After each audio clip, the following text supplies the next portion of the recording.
Bismillahirrahmanirrahim. Assalamualaikum warahmatullahi wabarakatuh. Saya Ayu Melani, NIM 2018-078. Di sini saya akan mempresentasikan tentang ekonomi internasional, yaitu ruang lingkupnya. Pengertian dari ekonomi internasional sendiri yaitu ilmu yang mempelajari atau yang menganalisis transaksi dan permasalahan ekonomi internasional, yaitu transaksi ekspor impor. Adalah suatu transaksi hasil dari kerjasama ekonomi internasional antar negara. Kemudian ekonomi internasional sendiri itu muncul karena didasari adanya ketergantungan antara negara-negara dunia. Nah, setiap negara harus memenuhi kebutuhan dalam negaranya. Kemudian ekonomi internasional didasari oleh perdagangan. Kemudian faktor-faktor negara yang melakukan hubungan internasional. Nah, yang pertama untuk memenuhi kebutuhan barang dan jasa dalam negeri. Kemudian kedua, keinginan memperoleh keuntungan dan meningkatkan pendapatan negara. Yang ketiga, adanya perbedaan kemampuan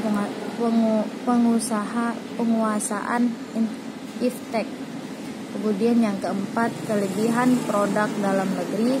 Kelima, perbedaan SDA dan SDM. Keenam, terjadinya era globalisasi. Kemudian manfaat ekonomi internasional. Yang pertama, dapat memperoleh barang atau jasa yang tidak bisa dihasilkan sendiri karena adanya perbedaan sumber daya alam, kemampuan SDM, teknologi, dan lainnya.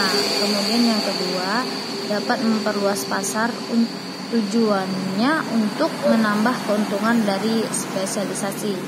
Kemudian yang ketiga, dapat mempercepat pertumbuhan ekonomi dalam sebuah negara. Yang keempat, menambah devisa negara dari hasil ekspor. Kemudian yang kelima, perdagangan internasional dapat membuka lapangan kerja di sebuah negara. Yang keenam, menjalin persahabatan dengan negara lain. Yang ketujuh, meningkatkan penyebaran sumber daya alam dalam sebuah negara. Kemudian, pokok bahasan ekonomi internasional dibagi menjadi dua. Yang pertama, keuangan internasional, perdagangan internasional. Keuangan internasional dengan cara sistem pembayaran dan pasar keuangan internasional. Sedangkan perdagangan internasional itu ada tiga. Yang pertama, perbedaan hasil produksi. Yang kedua, perbedaan harga barang. Yang ketiga, meningkatkan produktivitas. Thank you.